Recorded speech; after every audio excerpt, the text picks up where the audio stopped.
Dahil sa COVID-19 pandemic, napilitan tayong magbago ng paraan ng pamumuhay. Ika nga nila, New Normal. At maging sa edukasyon, kailangan na nating sumulong patungo sa New Normal. Ang pamahalaang lungsod ng Valenzuela ay gumawa ng hakbang upang matiyak ang tuloy-tuloy na pagkatuto ng bawat kabataang Valenzuelano. Sa pakikipagtulungan sa Department of Education o DepEd Valenzuela, ilulunsad na natin sa parating na school year ang Valenzuela Live. Ang Valenzuela Live ay isang online streaming school kung saan maaaring magpatuloy ang klase ng mga mag-aaral kahit sila ay nasa kanilang mga tahanan. Paano nga ba ang magiging sistema ng Valenzuela Live?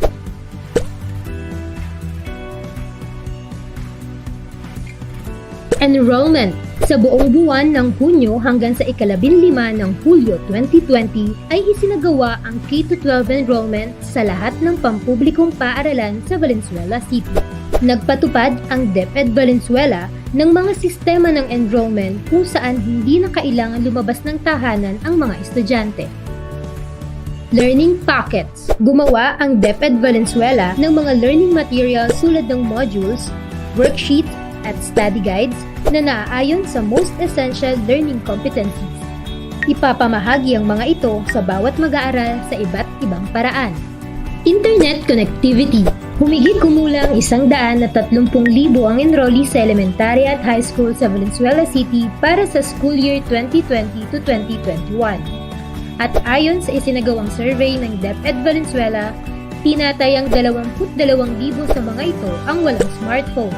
At upang tulungan ang ating mga mag-aaral na nangangailangan at mapatutunayang walang smartphone, ang pamahalaang lungsod ng Valenzuela ay magpapahiram sa kanila ng mga gadget. Ang target beneficiary nito ay ang mga kapwa natin Valenzuelano na nabibilang sa poorest of the poor. Ang magulang o guardian naman na ang bahalang sumagot sa wifi o mobile data imbis na gumastos para sa baon at uniforme.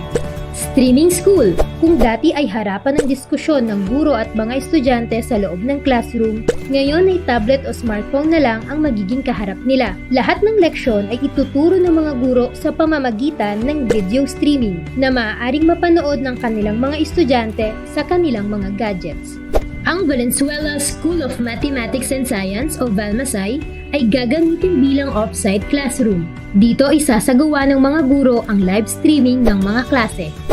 Mayroong mga IT technician at moderator na magiging kaagapin ng mga guro para sa mas epektibong online classes. Magkakaroon din ng virtual communities kung saan pwedeng magsagawa ng follow-up discussions ang mga guro at estudyante gamit ang free online platforms na hindi nangangailangan ng mobile data subscription. Maaari rin ditong gumawa ng group chats ang mga magulang kung saan pwede silang mag-usap at magtulungan upang maging mas epektibo ang pag-aaral ng kanilang mga anak. Assessment.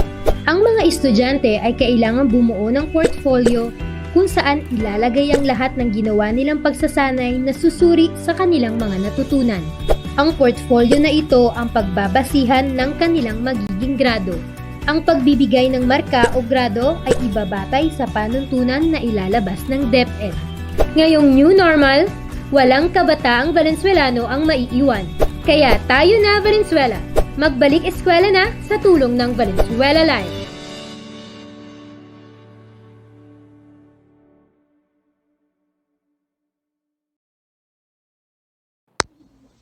Welcome, learners of Valenzuela. How are you? I hope you are doing fine. For our content standard, the learner understands the meaning and process of doing philosophy. For our performance standard, the learner reflects on a concrete experience in a philosophical way. And we have the most essential learning competencies. First, the learners distinguish a holistic perspective from a partial point of view. Second, the learners realize the value of doing philosophy in obtaining a broad perspective in life. What words come to mind when you hear the word philosophy? Very good. What is philosophy? Philosophy came from the Greek words philo, which means love, and sophia, which means wisdom. In that sense, philosophy means love of wisdom. Philosopher, therefore, is a lover of wisdom or someone who loves wisdom. Man in nature has the sense of wonder, which enables them to ponder on some of the most enduring questions about human existence. These are called big questions in life. Some of these questions are: what is the meaning of your life? Do you have free will? And does God exist? Another definition of philosophy: it is the study of humans in the world by thinking and asking questions. It is a science and an art. Philosophy tries to answer important questions by coming up with answers about real things and asking why. Philosophy is also defined as the science that by natural light of reason studies the first causes or highest principle of all things. Under this definition, 4 things are to be considered: 1. Science, 2. Natural light of reason, 3. Study of all things, and 4. First cause or highest principle. Key points: philosophy is defined as love of wisdom, way of life, activity of reasoning, science. How can an individual reach the true essence of wisdom? Very good. By asking, by doubting, and by emptying. According to Socrates, an unexamined life is not worth living. And also according to him, the true wisdom is knowing that you know nothing. What is doing philosophy? Doing philosophy is a way of understanding the things that we experience every day of our life. It is a practical knowledge that we can use every day. In doing philosophy, you can apply philosophy in every day of your life, which you can do it on your own, with a partner, or in a group that you can share with. Before engaging philosophical inquiry, one must be able to distinguish holistic perspective from partial thinking.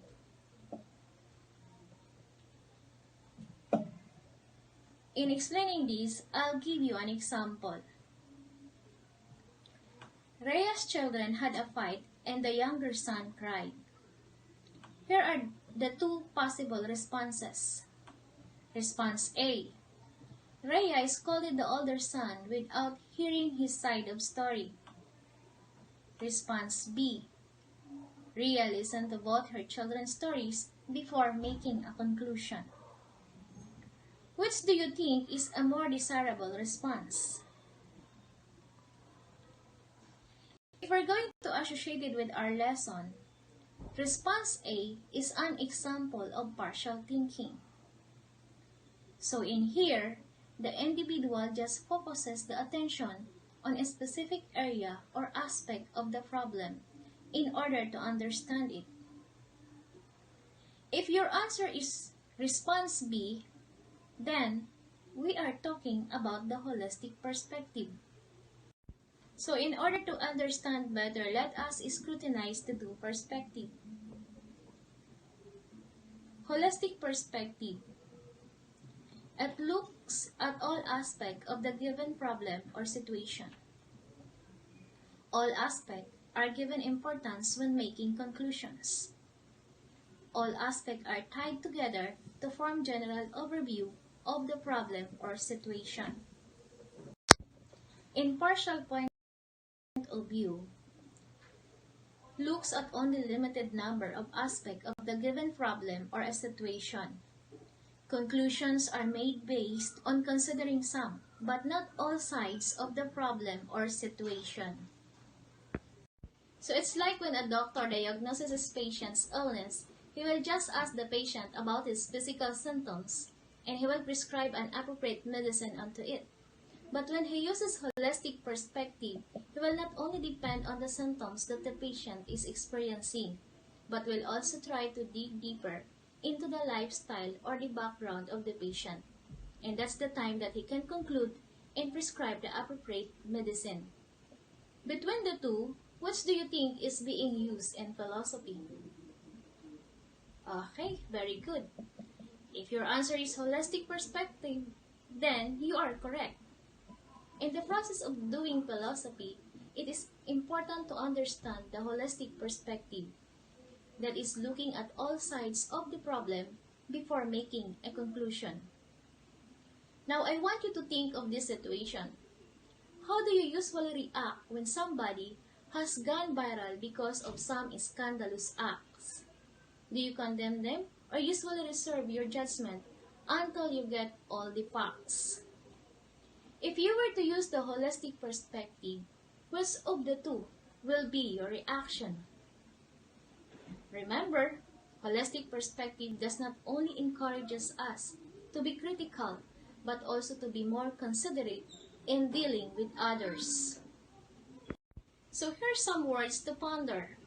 As what Socrates said, know thyself. This means that in order for us to fully understand other people and the things that are happening around us, we must understand first ourselves. So that's it, Valenzuela learners. I hope you learned something new. Stay safe.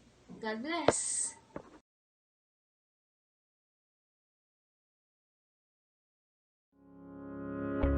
Pagod ka na bang magsulat ng contact tracing form sa bawat pinupuntahan mo?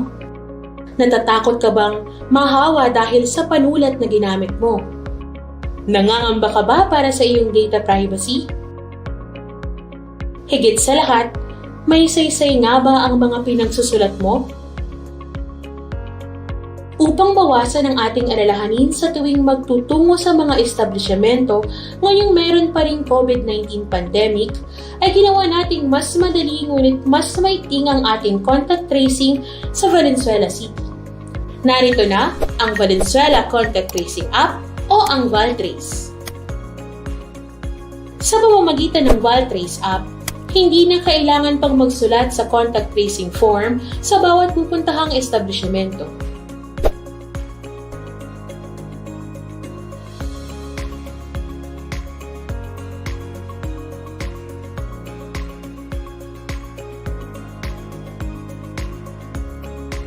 Kailangan lang ipakita at i-scan ang inyong unique QR code.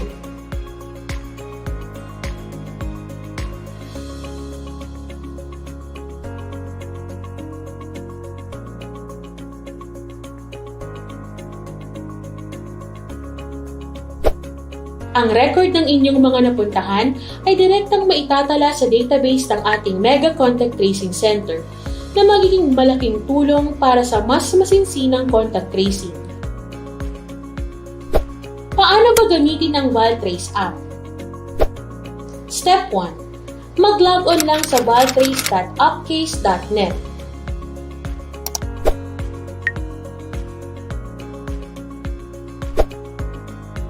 Step 2. Sagutan ang online form at i-click ang Submit.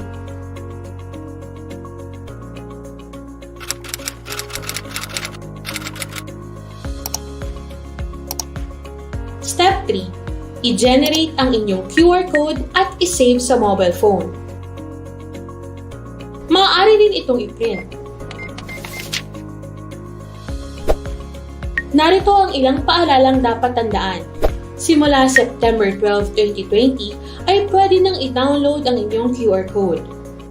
Sa October 5, 2020 naman ay sisimulan ng hingin at i-scan ang inyong QR code sa bawat enclosed indoor establishment sa Valenzuela City, tulad ng mga mall, restaurant, grocery store, bangko, simbahan, palengke at iba pa. No QR code, no entry. Kaya mag-download na upang hindi maabala.